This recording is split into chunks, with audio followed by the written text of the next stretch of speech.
Alright, YouTube, it's a sad day to be a pro-economic migrant politician in Europe because the Germans apparently have begun to wake up at quite a fast clip. Now, this comes in the wake of some terrorist attacks in Germany.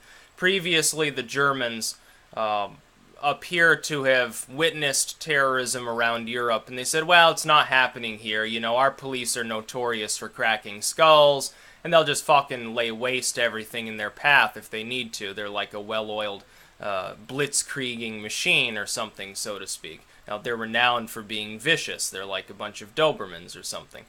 So they, I guess, thought that they were safe. Of course, now you've had several attacks in Germany.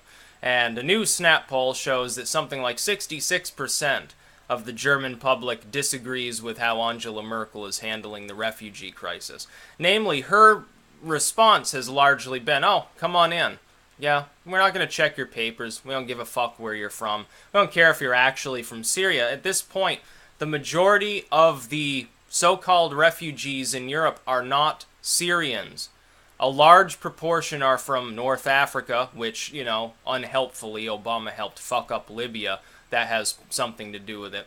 Some are Egyptian, a lot of them are East African, they're from Somalia, they're from Sudan, places like that. A large proportion are from Pakistan, Afghanistan, and areas like that. And it's a mass exodus of millions of people into Europe, to the point at which you're talking about six-figure totals per year into single nations within the EU, let alone the EU itself. We're talking about several million people over not that long a span of time.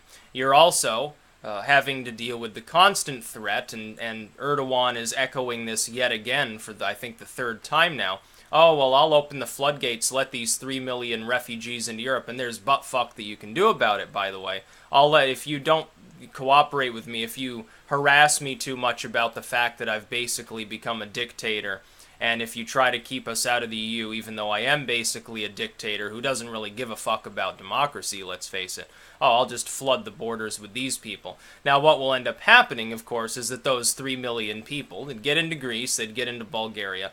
The Greeks and Bulgarians will not deal with it. They also won't give much welfare to the refugees. They'll all be headed for Western Europe. They will simply march along the cobblestone roads all the way to Berlin and all the way to Paris, and there's literally nothing that these nations can do about it.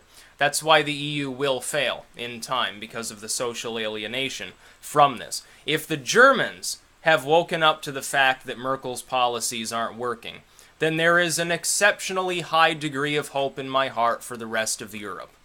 Because the Germans are about the most stubborn individuals you can possibly imagine.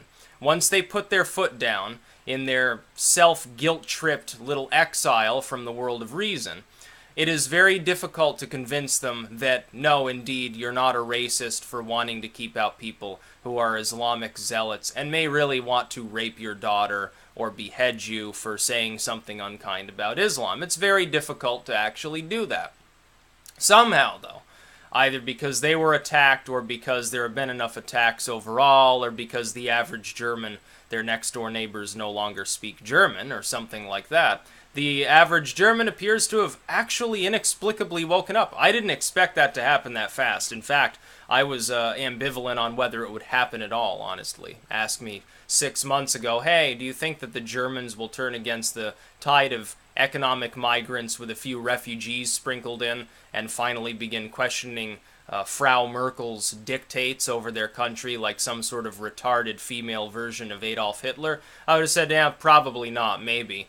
But I don't hold out much hope. I think at this point the Swedes might be more likely to do that, which is saying something, because Sweden is shaped like a penis, and really the leaders of Sweden act like a bunch of dildo fuckers. They act like they have them shoved up their ass constantly. I wouldn't be surprised if numerous government officials there do in fact have anal beads in at all times to take care of their white privilege or something like that. Oh, that's right, they changed out all the government officials. Now you have to be, I guess, from the third world in order to even run for office in Sweden. I mean, it's surreal. Looking at it from over here where we don't really suffer from this problem, it's surreal to see that people that enjoy secularity, they understand that organized religion is generally negative. They're considered much more secular than the United States. are also accepting millions and millions of religious zealots into their nations. The more moderate among these economic migrants, I'm not talking about the Syrians, I'm talking about the bulk of the people coming in, which are not from Syria. Most of the economic migrants that they would consider moderate, we would consider outright zealots. We would class them as being perhaps more brutalizing than the most diehard Pentecostal snake oil salesman. We would class them as at least zealots, if not dangerous individuals. And there are a large number of them, not a majority, but a large enough number, that do engage in violence against non-believers because it's what they're used to. It's an unfortunate fact of life. In these countries of origin where many of these people are from, they have been raised up, in most situations, from a young age, unless they were from a very cosmopolitan center and generally a wealthy neighborhood within that cosmopolitan center, and so they may be kind of secular. You know, oh, I go to the mosque, but, you know, I tried bacon once, it was pretty good, now I have a BLT once in a while. Outside of those regions, you go to Pakistan, you go to an upscale neighborhood in Karachi, you'll find people that generally are tolerant of the concept of secularity. They don't really care as much. You go out into the rural areas or into the poor neighborhoods of any of the large cities in Pakistan, and you see shit like what happened not that long ago where a girl was stoned after, I think she helped another couple elope or something, and they took her out and stoned her, and the cleric and all the people were dancing around. Now, the government of Pakistan tries to crack down on this. They don't really control the rural areas very well. Osama was supposedly living there for a number of years right under their noses. I still think there was some shit going on there that the average American wouldn't like to know actually happened. Oh, Osama died of renal failure back in 2003. Sorry, I had a coughing fit there. You didn't hear that from me. Just Google Benazir Bhutto and then look her up on YouTube and see what she had to say about old Osama and how he was already fucking dead by that period of time. But yeah, a lot of these people coming into Europe are religious zealots. Now, I don't think the average European, in fact, I wouldn't care if some fucking person who's, yeah, I'm a Muslim, I believe in Allah, but, you know, I don't really give a fuck, I drink and eat bacon. If they're moving in, I'm not too worried about them becoming a terrorist or attacking me or something like that. Because it'd be like some Catholic moves in next door, but they never go to Mass. They don't really care. You know, they're pro-choice. They don't care about gay marriage. All they want to do is, like, you know, have some communion wine once in a while, and then they praise Jesus before they go to bed at night. I'm not really worried about that. I know they're probably not going to look at me funny because I wear a pentagram.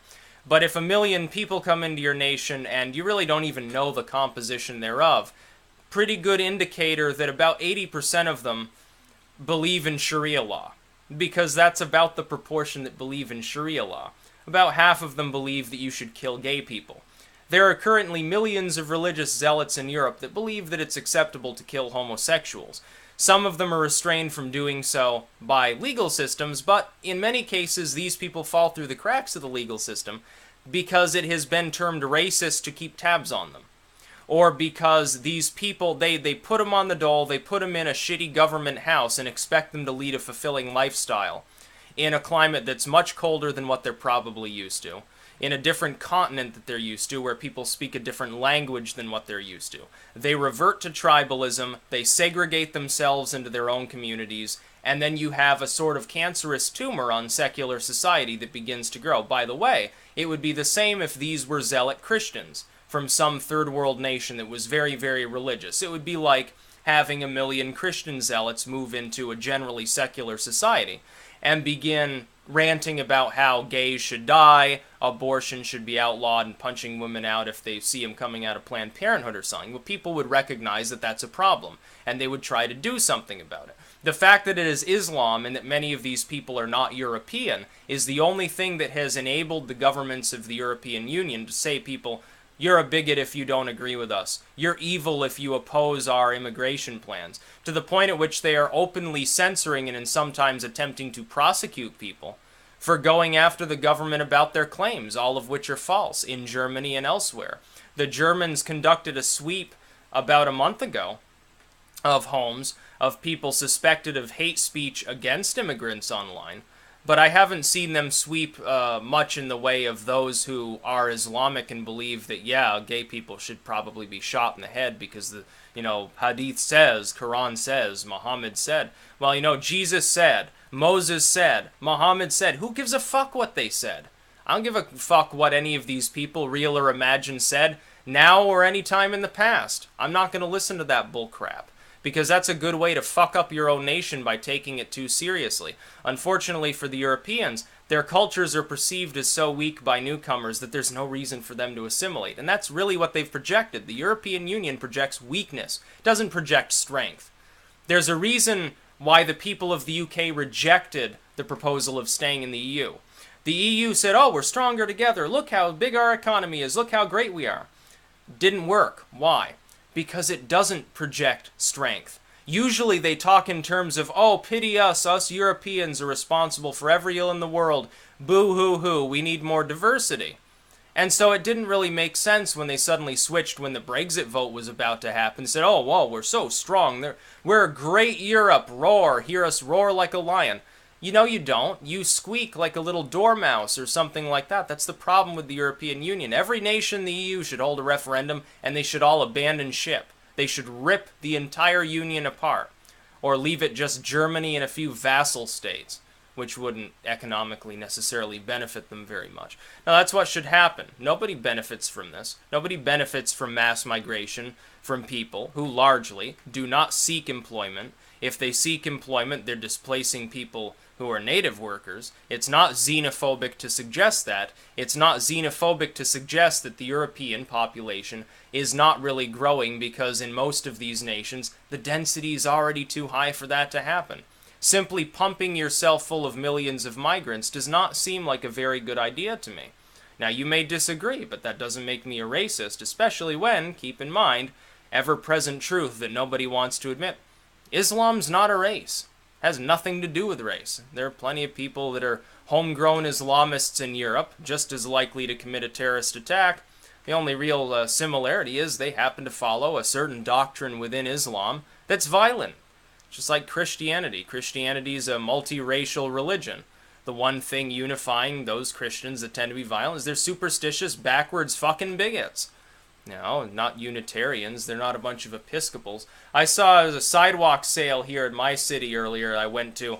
And the Episcopal church had something set up. They had like a little water tank, and there was a fucking Episcopal priest sitting there, and you could like pay, and you could throw a ball and try to hit the button and dunk the priest. I was really tempted to record myself doing that until I managed to dunk the priest. Because, of course, at the time I was like wearing a pentagram and a Christian death shirt. So I thought maybe next weekend I might do that. I need to bring the digital camera and have somebody that can actually record it. Oh man, wouldn't that be fucking hilarious? That's about all. Peace out.